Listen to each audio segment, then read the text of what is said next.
All right, back at it with another episode of Nick versus Everyone, and today we have a extremely special guest, Wow. my twin brother, Nate Ladaga, aka Nate the Great, Mm-hmm. aka Doc Ladaga, hotter than a pot of lava, joins the showstopper.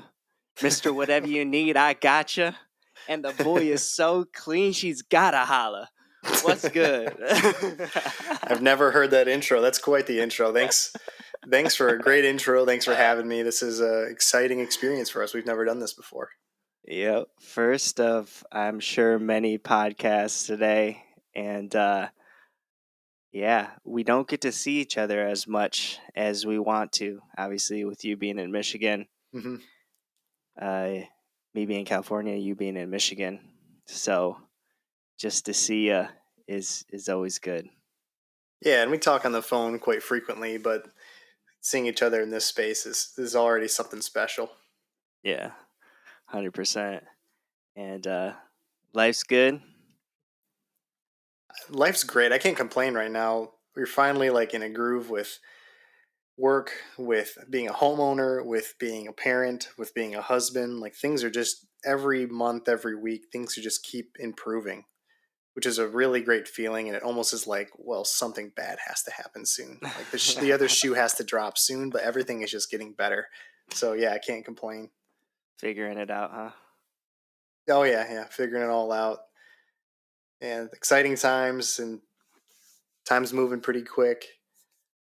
But yeah, right now is just all excitement moving forward. Yeah. Yeah. I'm excited to come see you guys whenever I can, because whenever we hang out, it's like no time has passed, and Hmm. everything is like they've always been, but Yep. there's so much more. Every single time I see Margot, uh, seems like she's growing so fast and maturing so much and so quickly. It's kind of crazy. I feel like I'm Yeah, missing out. I they've been gone for the last 2 days, and so she came back, and the first thing I thought when I looked at her, I was like, man, you just like look more mature. Like she's more aware. She understands what you're saying a little bit more. Hmm. She's like, today was the first time I saw her put something into like a cup and then take it out by command. Like That's take the block crazy. and put it in, and she looks at it, puts it in, take it out, Hmm. pulls it out. I'm just like, these are such small skills, but the fact that she's understanding these things and like, already doing them is pretty fascinating. And that happens like every other week is like a new thing that Hmm. just totally like blows your mind. And it's not even that big of a deal if you think about it. Like, yeah, everybody in the world can put something in and out, but the first time you see that skill develop, and it could be anything, Hmm. walking, of course, talking and understanding and manipulating stuff in their hands, playing with toys. It's all just, it's pretty just awesome to watch. Yeah, I'm excited to experience the same thing. I think it will be so weird. I think it.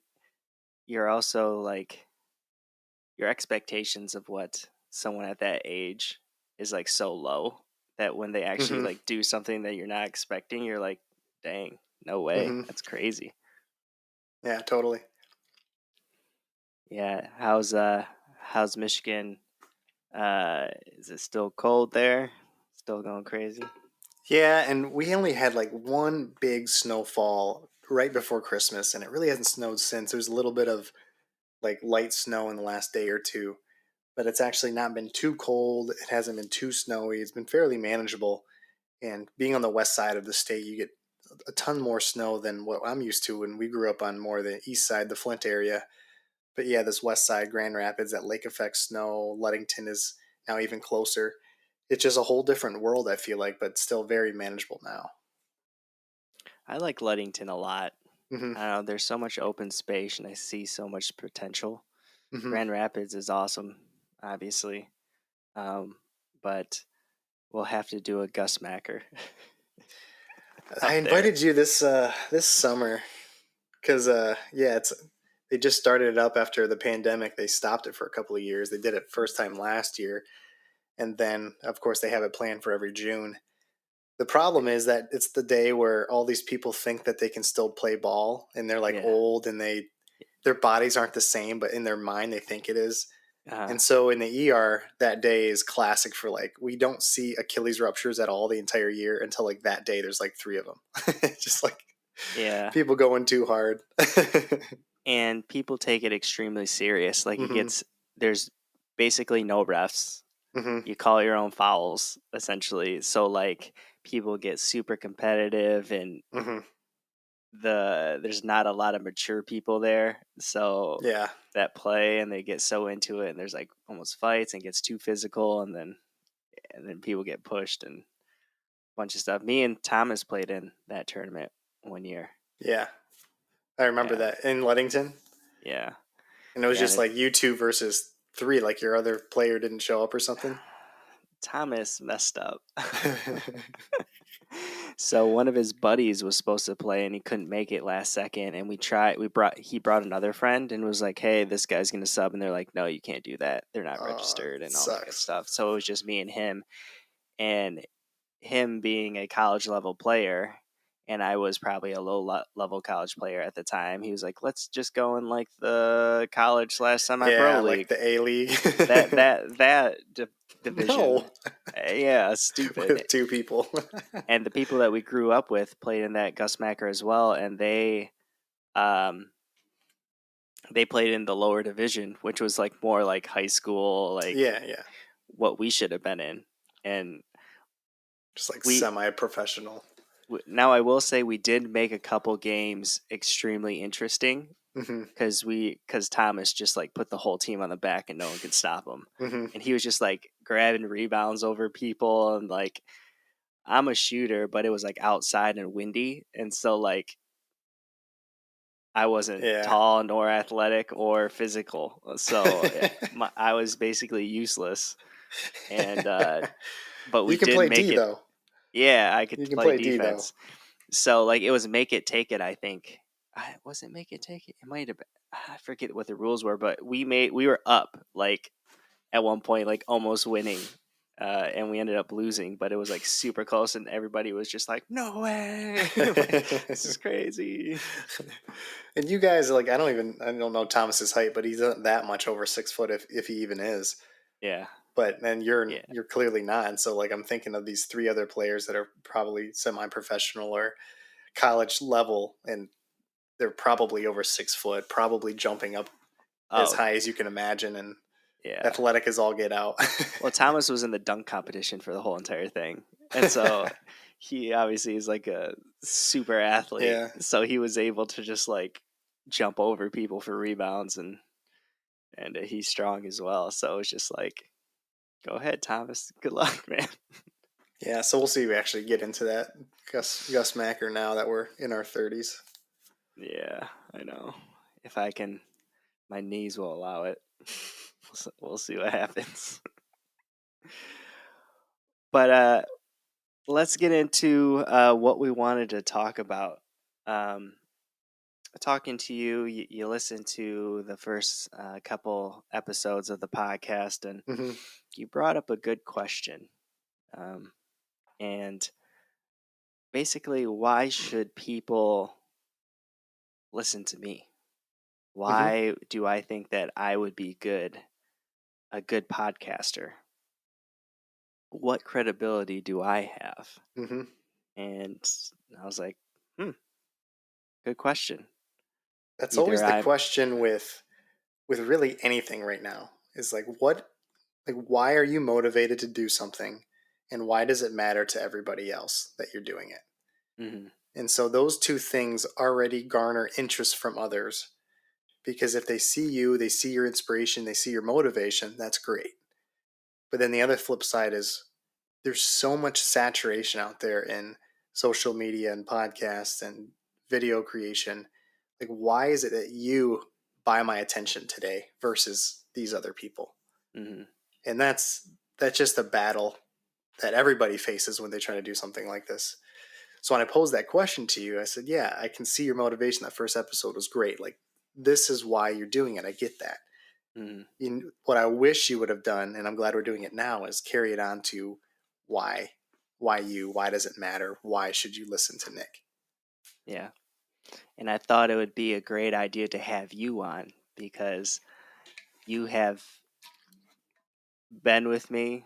studied me, been around me, uh, grew up with me ever since we touched ground on this earth as my twin. So there's Hmm. probably no one on this earth that could understand me or knows me better than you. And I say this to Rachel, to everybody, is that uh, we think so much alike Hmm. that we understand each other's mental processes, and we know kind of what your reaction would be, what my reaction would be, and so um, I find throughout my life that people have a hard time reading me in a lot of ways, Hmm. and I'm sure you get some of the same as well. And it's always nice to hang out with you and stuff because I don't have to explain myself, Hmm. and that is like I think one thing that we've been spoiled throughout our life is that I don't have to explain to you and you don't have to explain to me. But when we're with other people where we constantly have to explain ourselves, it kind of gets annoying because we're so used to just getting it. You know what I'm saying? Yeah, totally. It's that comfort where, I mean, and that's in any relationship that if you think about it, like when you first start knowing and learning about somebody, there's always this conversation. You're trying to feel each other out, you're trying to learn each other's patterns.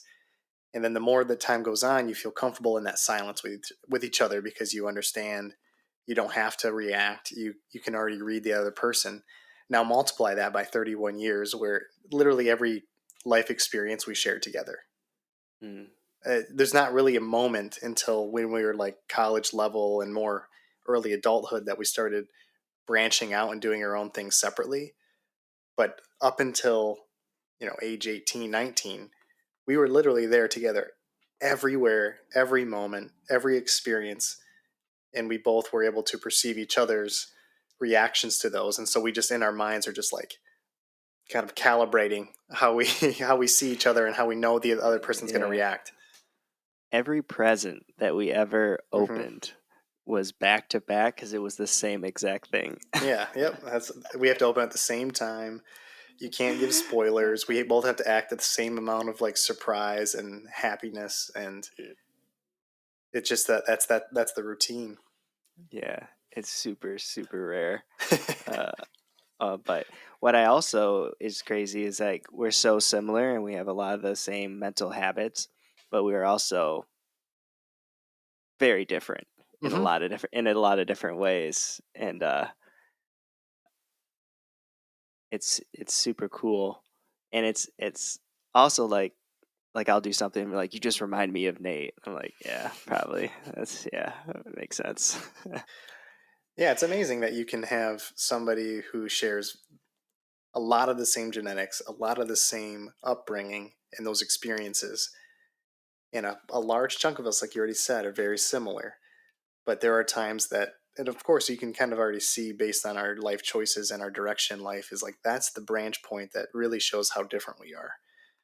Directions Mm, we went, the way that we think, the the comfort that we get from either being with friends or family or traveling or whatever activities we like to do, it can really show if you just kind of study us like, yeah, that's the big difference. And mm-hmm. everything else is still like very similar with each other. Yeah, it goes back to it just makes me think of my um, best man speech at Hmm. at your wedding, where the basis behind it was here's some things just to let you know about Nate. uh, and it, and there's like so many things like I'm sure if like Rachel had a conversation with you, you'd be like, yeah, that, yeah, that's, and she's like, I don't know, I don't get it, I don't know why, or what, and you'd be like, ah, this is why, da, da, da. Hmm. So it's super cool, and so since this podcast will be, I mean, mostly about me, um, I thought it would be great to have to you on to decipher the code a little bit here. Let's do it. So I'll do my best. I think the first reason why um, I think that I would be a good podcaster is people have always come to me for advice throughout my my high school years, college years, post college years. You know, people I just came across with. I remember Hmm. being like a freshman or a sophomore in high school, and like these senior girls or something like me would be like asking me for like relationship advice, and like people like no business talking to me. Um, uh, there's so many instances where people would tell me their situation, and I was able to essentially predict what the most likely thing is going to happen. And it was a high, most of the time it came true, I would Hmm. say. Now, one thing that made me extremely frustrated is that as well is because no one would take my advice at the end of the day. They Sure. would just do their own thing. Um, so something about the way that I view the world, I'm hyper aware. Um, and I think it's through people watching and just Hmm. studying people, and uh, I'm able to put a lot of information into an equation very quickly and Yeah. come up with a probability of this is a high chance of this is the situation, or this person, just by the way that they look, the way they act, this is the profile I have of this person. Yeah. And if These I are. was in their shoes and this was happening to me, this is probably how I would react or feel. Yeah. It's your social intelligence. It's your social awareness, that intelligence that you've developed over all these years. But why do you think, like, it's something that you can acquire, you can practice, you can work on, but a lot of it is just very innate. Like it just comes with you. So what do you think it was that, you're a freshman in high school when all this starts and you can start realizing this, but something must have happened even before that where like you're developing these skills and you don't even know it. I think it came from fear. Yeah. Uh, I was always very small Okay. Yeah. compared to everybody else, even compared to you. You were always 20 pounds bigger, 20 pounds. like 4 or 5 inches taller Oh yeah. growing up. Still to this day. No, I don't think I'm that Yeah. tall. You're still uh, what? I'm 5'10". You're about 6 foot, so yeah, you've caught up, and caught up a little bit. maybe I still got the weight on you though. But I wasn't scared of you, but I was just scared of, I guess, conflict, uh, a physical conflict maybe, or going to school and things like that. I remember in middle school, like I was always the little one, um, No, and not and just we like little, like small. Like very you were small. abnormally small growing up in middle school. And it's weird when like, you see your growth chart and you see mine, like I'm kind of like in the middle or in the higher end and you're way down low. And that's Hmm. weird. Like you're I'm not being mean. I'm just like this is the reality of it. Like Yeah. it was such a weird juxtaposition with us next to each other like twins. You're like, "Why is Nick so much smaller?"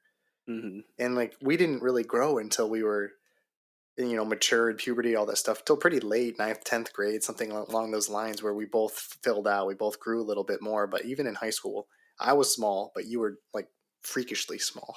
Yeah. 1,000%. you know? I remember being in like sixth grade, and in the middle school, it was sixth, seventh, and eighth graders, and obviously eighth grade boys Mm-hmm. are much different than sixth grade boys, and Mm-hmm. I'm always top three smallest person in the grade, right? And I just remember this kid. I don't even know who it was at one point. Like we had these big binders. Do you remember that? It had like a zipper, Yeah. Yeah. and you Yeah. put Yeah. all your folders in one binder. And I was walking through the hallway, minding my own business, and some kid like knocked down my hand, picked it up, and ran away with it. So And then stupid. I was like, sweet. And so like I like, you know, walked quickly towards him. Like I wasn't like trying to chase after him or anything. Mhm. Could he beat me up or something? I don't know. And he ended up like throwing it behind a door and I got it and then I like just walked away. Like, okay, sweet, thanks, dude. Um so like I've always been hyper aware of my surroundings and what's going on in the Mhm. room. Mhm. Even when I'm at dinner to this day with Rachel, if there's like some type of tension going on with a conversation a couple tables down or even in the room, Mhm. my mind automatically goes to them and Yeah. I'm focused on that over there. And Rachel's telling me a story. I have no idea what she's saying. And it's terrible. It's a terrible thing. But it just speaks to like, even when we're in high school, we're standing around in a circle, I was always looking off somewhere else, studying Mhm. someone else moving, how their interaction is going, how their body language is, things like that. And I think that that comes from fear of just, all right, what's coming my way? And if I need Mhm. to get out, how do I get out? And it's actually helped me quite a bit. Uh, I mean, there's been times where someone wasn't feeling me at some point. Mhm. I knew they felt some type of way. They were just waiting for an opportunity. You know what I'm saying? And I was able to finesse my way out of it Sure. in whatever way. So I think me, out of fear, studying people, their body language, their profile, how they would react to this, that, and the other, Yeah. kind of kept me safe Mhm. away from making people unhappy. And I also think that's why I make people laugh. Mhm. Um, It's like and cutting that tension. Like if there is cutting the tension, tension. find a way to cut it, Yes. resolve, dissolve and kind of get to that resolution of this tension that's building. Yeah, that's a skill. Yeah. And that just reminds me, like, I'm the one that always is trying to just like cut the tension, Mhm. make a joke out of everything. Mhm. And I think it ultimately comes from that of, hey, let's keep everybody in good vibes so nothing goes down. Mhm. Right. Right. So um, I think that's why, I make people laugh. People generally like me because I'm extremely nice to Mhm. usually everybody I run into. Um, and so I think that's one of the skills that I've learned throughout my life just from, you know, the evolution of where I came from in a way. Yeah, and so that being small, that fear mentality, I think is part of it. But if you even go back further, like we are the product of not only that, but a product of how we were raised. Hmm. And so I think if you look back at even further back, like yeah, we're twins. We're placed in this, and that's unique as it is, but we're also twins that are from a split family. Hmm. So now we have to take these two twins and we have to relocate them with this family for 9 months of the year.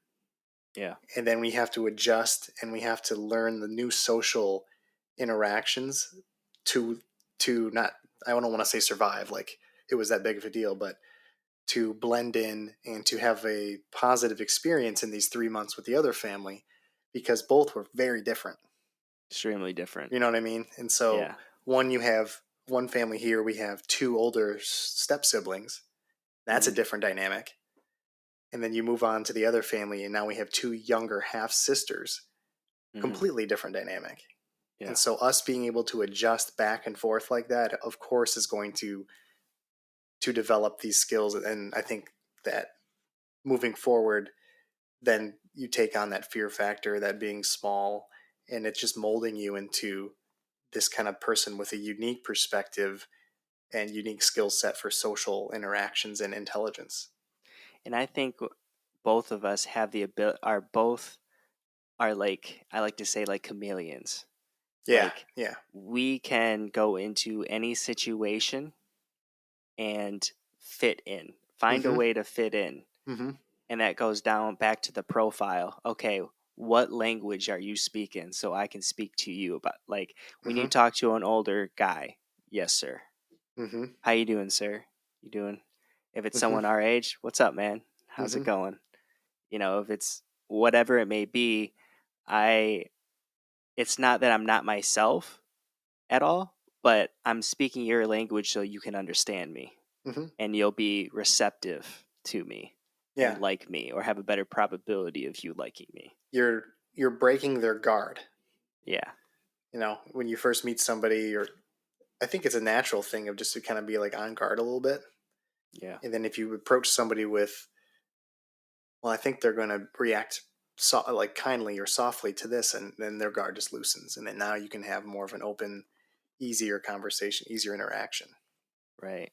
And then through the sharpening of those skills, you say, okay, if I do this or I say this, it's always 3 steps ahead of what they're gonna how they're gonna react, Hmm. right? If I tell someone this, okay, this is the reaction. How do I combat that, or how do I steer it to another place, Hmm. right? So that's constantly going on in my brain, in my head, all the time, Hmm. as and also being self aware constantly. It's not something I shut off. It's just something I do. So when it comes to people coming to me about conversations or situations, I know that profile. Hmm. Now, there's a chance I could be wrong. Obviously, there's outliers and stuff, but the probability is what I'm interested in. It's like, yeah, but most likely this is what's going on, Hmm. right? And coming from those diverse backgrounds, like you just said, um, we were able to meet a lot of people in a lot of different places with a lot of different backgrounds. Yeah. So our family is predominantly blue collar, right? Hmm. Tough, classic Midwest. Um, didn't grow up with a whole lot.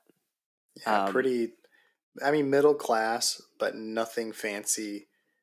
mm, There's raised by two parents that had fairly good incomes, but then they're taking care of four total kids mm, in the household until a certain age, and at one point we're all within you know 18 years down to 6 years, so like this good chunk of our upbringing, all four kids are in the house together, yeah, and money's tight, and like we had to plan dinners, and you have to be very conscious of that kind of lifestyle growing up. And yeah, we didn't really have a whole lot, but it's not like we knew any different and that it really mattered. yeah. And the people that we grew up were straight shooters, didn't sugarcoat stuff, Hmm. but extremely loyal. Just good-hearted people, no one that would do anything behind your back, and that's something that's I think really rare, um, especially with family and stuff like that. Yeah. So we go from that background, and then we have our Filipino side, Hmm. that culturally is like a whole different thing, Yeah. right? And but the weird thing is that we had a little bit of Filipino culture growing up, only when we basically see our dad, which was only during the summers Hmm. for a few months or a few weeks. So we weren't extremely exposed to the Filipino culture, Right. um, growing up. So we didn't really fit in with the Filipinos that much, Hmm. right? We didn't really fit in with the white Caucasian Yeah. people that we basically grew up with, right? Hmm. Holly, there was 96, 95% like white Caucasian, right? Hmm. And then there was less than 1% Asian, Hmm. and we were the only two Filipinos, right? Right. So, Right. so out of over 1,000 kids, right? So it was definitely uh, interesting because that's what we grew up as, but we didn't see ourselves as different. Yeah. Yeah. I didn't walk into a room and feel uncomfortable until I actually went out into the world Hmm. in a way. Um, There in was a Reno, point. There was a point when we travel around. So think about it. We have two different families, but each of those parents has their own in-laws and stuff. So if mm, you think of mom's family, like yeah, we're tight with them. We've grown up forever, and then we get to Kev's family and all these cousins that are like step cousins and this and that. Like yeah, we grew up with them forever, but it's a different group of people that you have to, as you said, like be a chameleon. You have to blend in that way because mm. they never. I don't know what their thoughts were, but did they ever think like, man, I have Filipino cousins? Like we never thought that like reverse way. Like, oh, all Yeah, I have are white cousins. It's. yeah, I wonder if they thought any different because we definitely stuck out like sore thumbs. yeah, You go to dad's side of the family, like yeah, Filipinos, we sort of blend in, but there's always a little divide because we're not completely in that culture. mm, And then we would meet Jody's family every now and then too. And like now we have to start this whole process over. Like these are different populations and different types of people that we have to blend in with. yeah. And then so we lived in Michigan, but our dad lived in Reno and then lived in North Carolina and moved to Mm-hmm. North Carolina. So it's Nevada Yeah. people, much different than the South, Yep. and then the Midwest. Michigan. Mm-hmm. So once again, we had to blend in with the Reno people, and then we had to blend in with the South people. And so which are different demographics, different type of people, speak their language. mm-hmm. Miss Jamie, Miss Yeah. Yeah. Jamie, Yeah. Mr. Miss Joe. Rebecca, Mm-hmm. Mr. Joe. Like it's much different. And then later on in my life, I lived in Fargo, North Dakota. Mm-hmm. Whole different, whole different thing. And when you talk about walking into a room and not feeling comfortable, that's probably the first time I ever did not feel comfortable in a room In of just Dakota. being me in North Dakota. What was Uh, the setting? so the people of North Dakota are that Minnesota nice, Yeah. Yeah. but a lot of white people, Mm-hmm. and they don't like outsiders out of their community. Hmm. Uh, Not necessarily. Uh, they have a lot of like Native Americans, Sure. like on the reservations and stuff, that they sometimes feel some type of way about. I fit in. They thought that I was Native. Yeah. Wherever Yeah. I go, Mm-hmm. people don't know what I am. They have no idea. Totally. I've had black people say that, "Aren't you half mixed? Aren't you half black?" mm-hmm. I've had Filipinos say, "Are you it's Mexican or Mexican people trying to walking up to me speaking Spanish. Mm-hmm. Like, Mm-hmm. no one knows what I am when I go into the door. So Mm-hmm. whatever is like close around that area, that's what I am to them, Yeah. right? So, but and they had it was really interesting in North Dakota. For some reason, there was a lot of Somalians. I think Hmm. Interesting. I think they were Refugees. refugees. They just Sure. shipped them up there for some reason or Mm-hmm. something. And even Haitian people, Mm-hmm. and the people of Fargo didn't like them up there. Sure. And so there was definitely some racism by good people that didn't know they were being racist. Right. So uh, it was the first time that I would walk into a room and be like, I am the only one, and I need to make sure I'm good. Mm-hmm. So once again, blending Blend in, in. the smiling face, Let the people's guard down. I don't want any problems. Not what you think I am. I'm a Mm-hmm. good person. High voice, right? Yep. Yep. Yep. Um, and so with us and me meeting a lot of people, it just added that bank to profiling people Mm-hmm. and understanding their culture, where they come from, what's important to them, what they don't like, and it added to the sharpen the skills of profiling people. Yeah. So you're just being a sponge with all these different experiences, and you learn a little bit about people every new interaction you get, every new place that you've been to, every job that you've had. And you've had a diverse set of jobs as well. I don't know if you've ever Mm. explained to people like where you started, where you've gone as far as like this career, this job, and Yeah. now where you're settled. I think that Yeah. also is part of your own profile of why I Hmm. think that your perspective is a little bit more broad than a normal person. Yeah. Let me get into that then. Yeah. So my first official job, or I consider it my first job, was working at the rec center at Oakland University. Mm-hmm. And what Go was Grizz. interesting, yeah, go Grizz. What was interesting about that is that I was the card person and I would scan people's Beep cards. So I'd beep. literally say "What's up" to everybody, right? And everybody coming through the door was a different "What's up, man? Hey, Mm-hmm. how you doing? How you doing, sir?" Like every Mm-hmm. single thing was, a little bit different. So um, there's that. Met thousands. I mean, I worked there Yeah. for 4 or 5 years. Thousands Mm-hmm. of people, right? Um, and then also when you're up there with another person, it's just you and that person for there for 4 hours, Mm-hmm. 5 hours straight, bored out of your minds. You can't look at your phone. You don't have anything. It's just you and that person up there working, reading a book or talking Mm-hmm. to each other. So luckily when I was there, I mean, I work with people from all different backgrounds Right. there. You got Chaldean people, you got black people, you got Muslim people, you Right. Right. got you got a bunch of different people that were also awesome people as well. So Mm-hmm. there wasn't like I remember I work with this girl who was Muslim and she, had the head dress and everything and she was Mm-hmm. awesome. She's like, if you ever have any questions, just let me know. Mm-hmm.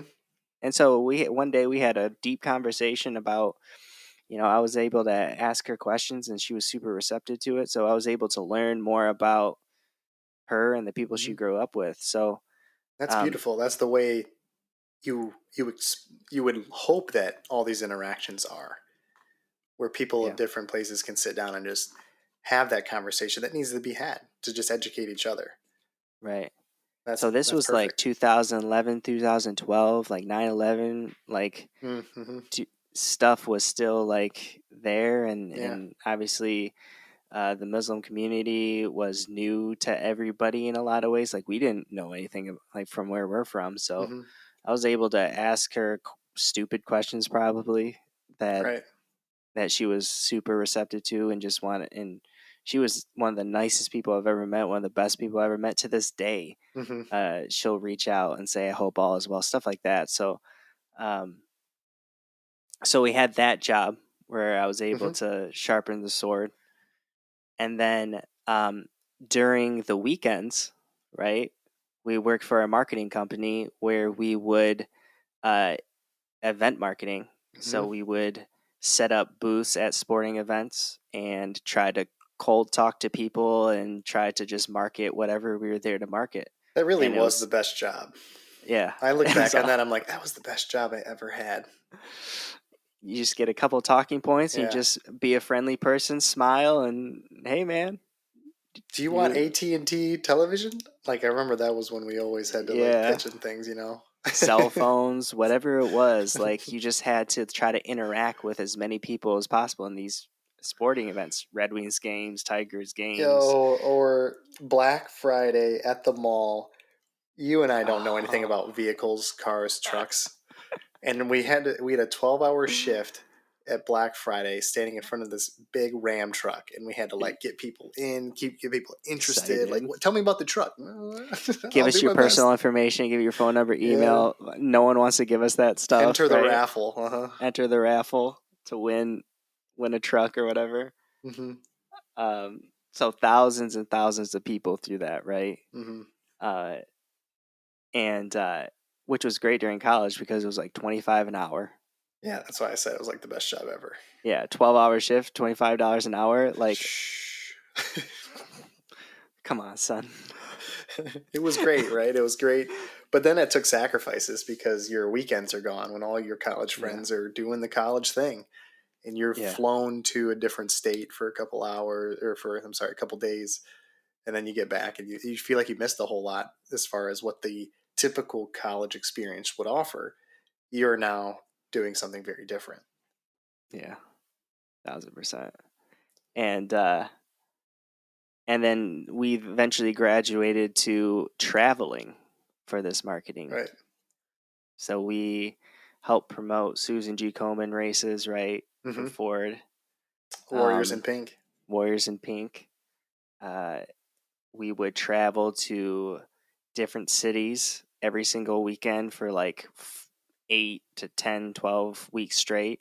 Hmm. So my schedule, like I at one point I had 3 jobs, right? I was working at the rec center during the week, couple days. I was coaching basketball, and then Hmm. I was also Friday, Saturday traveling to whatever city we were in, and uh, and doing that thing. So we're talking Tennessee, we're talking Portland, Oregon, Maine, Hmm. um, Baltimore, Maryland, Texas, Amarillo, Texas. Like not just like cool places, but nowhere places as well, right? Didn't you Yeah. go to somewhere in Alabama? It was Tupelo, Mississippi. Tupelo, Tupelo. I Mississippi. remember thinking, oh, Tupelo. And then as soon as I get there, I realized immediately that it's not pronounced Tupelo. Yeah, yeah, So yeah, it's like fun, right? Just a new experience that you never thought you'd have, and you just learn those tidbits from being around those different groups of people. yeah. And so through going to all these places, we're talking deep south, Hmm. we're talking east coast, northeast, Midwest, Texas, Denver, Colorado, all these different places uh, really sharpen those skills of, like Hmm. I said, I can relate to a lot of people and I understand a lot of different type of people. And then to even further that a little bit more, after that, um, I went to Fargo um, after college because I had a degree in pre med to pursue physical therapy. Worked in a hospital up there, um, which was probably has to be probably my favorite job Hmm. so far. I was in the inpatient physical therapy, uh, and we helped uh, people that were probably in the worst situations you can think of, right? Brain injuries, Hmm. strokes, hit in the head, car accidents, spinal cord injuries, Hmm. um, quadriplegics, Hmm. can't move anything. Um, like I said, strokes, can't use the left or right side of their body, whatever it may be. So the worst of the worst, and I think that kind of puts into the equation to me probably more than a lot of things because what I took from that is I've never had a bad day in my life. Right. I've never had a bad day in my Right. life. And once you see that, it that's a perspective that just really hits home of I am fortunate for what I've gone through so far in life. I'm Yeah. with you. And in that setting, when I was in, I was always the person that they were happy to come see that day Hmm. because I'd make them smile, good energy. They're in the worst part of their life, right? Probably the low of their whole entire life. And the dark days is when they would go up to their room, right? Because they live in the hospital for right now, and their darkest day was going up at night just to be alone with their thoughts, and their relief was coming down for Hmm. therapy, interacting with people, Hmm. and seeing me and me cracking jokes with them and making it feel like it's a normal day, it's a good day, and I learned a lot uh, there. We would also go up and help people in palliative, right? Oh yeah, yeah. So the people that are near the end, right? So I literally helped people get off of essentially the deathbed, right? Hmm. To just sit up for a couple hours, and I remember there's been times where I'd go up there and I would just look at the bed for a second, just be like, dude, that's gonna be me one day. Hmm. Most likely. So every single decision I've made from that point on is like, when I'm there, am I gonna regret Hmm. that I was? Am I gonna be scared? Hmm. If I'm ever scared to do something, I want to do it, but I'm scared. Like, all right, you're in the deathbed now. What do you wish you would have done? Hmm. What do you think you should have done? And that's just kind of how I've always just rocked with it and took chances. I think I'm fearless in that way. It's like I'm never scared to take a huge chance. If I feel like, now I'm not dumb, I'm not aimless, Uh-huh. but at the same time, like people have called me like free spirited, but I don't think I'm free spirited at all. Hmm. Hmm. I'm very like calculated, Yeah, very strategic. I'm extremely, like I said, fear, being scared. Like you have to be strategic in everything you do. right. Um, that's why I was such a good coach, from what people say, at least. Hmm. I was able to speak the kids' language and strategic and things like that. Um, and I got people to care about what I cared about, which was basketball at that time, and be motivated.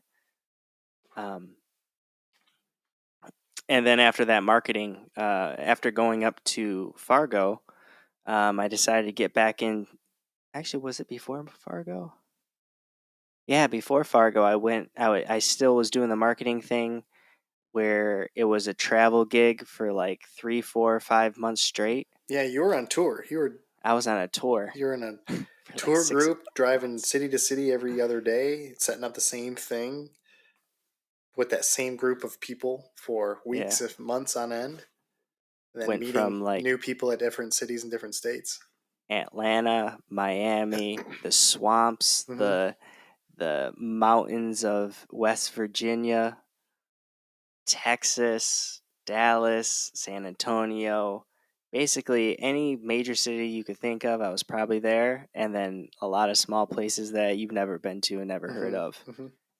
So, as far as inside the United States, extremely, and it's driving, it's not flying, it's driving. Yeah, yeah, Stopping at gas stations, hey, what's up, man? How you doing? It's meeting so many people, so many different worlds. It's crazy because there's so many different worlds within the US. Like if you just think about the difference, you went to the University of Michigan, you stayed in Ann Arbor, but hmm, then you also went to Michigan State and hmm, stayed at Lansing. Two completely different worlds. yeah, yep, People in the same time frame in life, college, two different demographics, two different ways of thinking, two different types of people. hmm, The way that they move, the way that they act, completely different, right? Now just think about that times every single city, every single, it's wild. it is. That's wild, and then that's overwhelming amount of like knowledge and interactions. But each one of those subconsciously, as we've already been saying, that's calibrating your your machine in your head, your social intelligence, Hmm. your socialometer of how to read people, how to interact, and now you're shaping like perspective as you've mentioned. So you see things in the world, people come up to you and say something, or something hits the news stream, and when you see it, it's different than a lot of other people when they see something like that because of all these things that have shaped you. Yeah. And I think I've always been a very introspective person. I think I Yeah. study myself a lot and my reactions to stuff. I think my first album that I made was Perspective, right? That Hmm. was the name of it. Yeah. So I always found that though perspective is like the key to happiness in my thought is you can if you can control your perspective, you're good. It's just like the deathbed thing, right? Hmm. It's that perspective that I got from North Dakota. I've never had a bad day in my life, right? But someone that you know has doesn't have that perspective, like their car didn't start, their day's ruined, right? Hmm. it's like, what are we comparing it to? You just don't have that perspective or that awareness. So when people come to me about issues, or we've had deep conversations with, I'm an easy person to talk to, I feel. And, and I think, but the key, I think, not only do I have perspective, not only am I can see things from other people's point of views, is that I'm a straight shooter Hmm. as well. If I feel something, now this has rubbed people off, rubbed people the wrong way throughout my whole entire life, right? They don't want to hear, they know it, they don't want to hear it, but I can't lie to you, right? So I'm a straight shooter, and I'm just gonna tell them, hey, that dude that you're hanging out with, not it. Why? Just he's not it. I can go into it, but he's not, right? Or, you know, uh, that doesn't seem right to me. Why? It's just such a, it's. I think it's going to be a good move. Like there's this, that going on. Hmm. It's like, uh, it's not right, and they get mad at you because you're like, hey man, I disagree. They a lot of times people just want to confirm They what they want people to agree with them. agree with them, right? And I'm Everybody's looking definitely. for their team, their camp, and this is the reason why we don't have to go too far in this, but this is the reason why there's such divide and aggression when you think of things like sports, when you think of things like politics, when you think of things like city rivalries, when you think of like national rivalries, like people, religion is another one. People want their camp, people want their team, they want people to share the same ideas with them and just keep cycling it back and forth without any disagreement or any tension.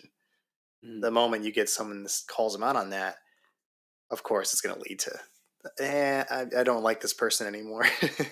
I'm going to And fight that's this person. crazy. That's crazy because anytime I gave advice to anybody, it's because it's from I got your back. It's because I care Yeah, about yeah. you. I don't care about being right. I don't care about anything. It's just like I'm giving you my honest, straightforward opinion because I think it matters, and I think if you do what I say, that it's best for you. But you're right; they take it the wrong way because I think to go a little bit deeper into that, I think one thing that I've noticed from people is that they have a fear of saying I don't know or Hmm. I'm dumb in this subject. Hmm. I think people are just so scared of saying I don't know that they just ride. And they pivot. They Hmm. pivot to try to make it seem like they're right, right? I've never had an issue with saying, "Eh, I was probably wrong." Yeah. I'm not I was sure. wrong. Hmm. I'm not sure, but let me find out, or I will find out, right? Yeah. Hmm. I You don't see know. that in any field, in any type of interaction. Like you can see that in people pretty evident. I think there's a fear in being vulnerable in front of others, Hmm. and that's a society thing. That's a whole other big topic. But yeah, that fear of vulnerability and not knowing something. It's way better. It's a way better way to live if you're just very open and you have the humility to say, I don't know. I would like to learn. Or please teach me. Hmm. And I wish that people thought more, considered probability more. Um, it seems as though like when I give advice or make an argument for something, my argument comes from the most probable, like I said before. Yeah. But when you say something in general terms, right? Here's the cat. Oh, she's Yeah, trapped in Lulu. here. Yeah. Aw, Lulu. I'm Um, gonna let her out. yeah, let her out.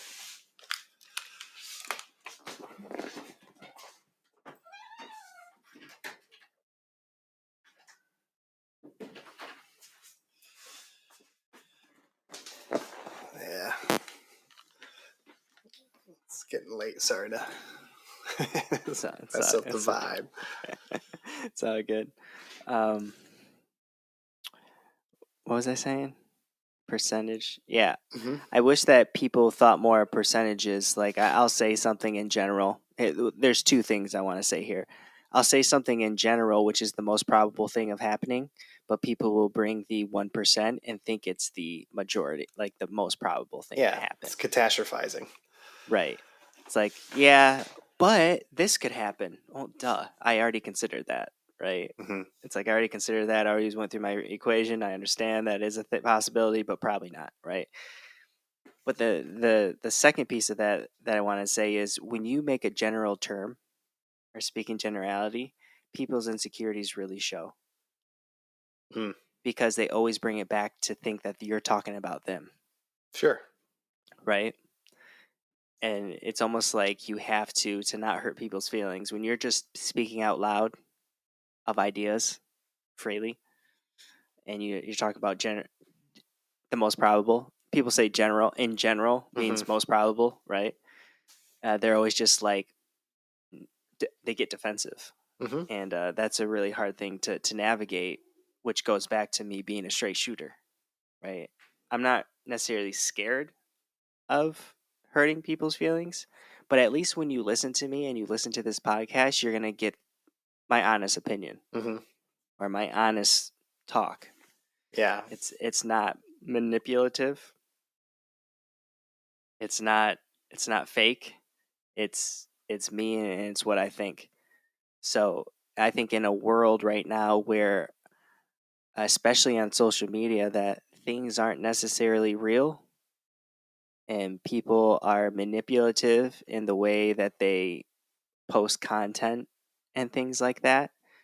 Um, coming from me, you have someone that is aware of not only himself but other people and how other people interact and move and and someone that truly understands other people, not just himself. But you're gonna get a straight shooter.